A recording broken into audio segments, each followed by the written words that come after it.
tristeza, onde a minha alma do passado naufragou. O meu silêncio, borbulhão de águas secas, eu sou o resto do naufrago que ficou. Desesperado, sinto a vida já findando, não tenho mais uma esperança sequer. Em minha frente vejo imenso nevoeiro e para trás uma sombra de mulher.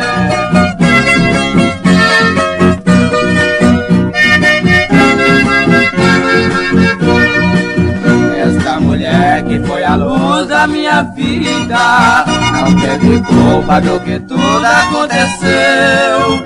Sua esperança também já foi destruída.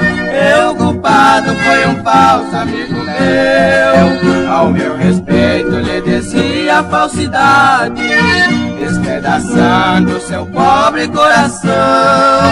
Eu vou seguindo com mentiras e maldade, causar a nossa triste separação.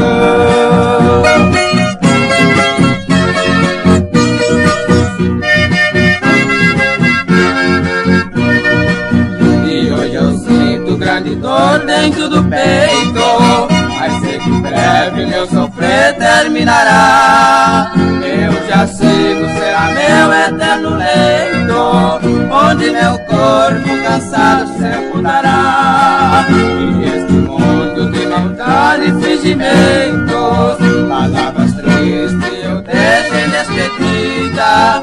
Meu falso amigo que causou meu tormento, deixa a mulher que eu mais amei na minha vida.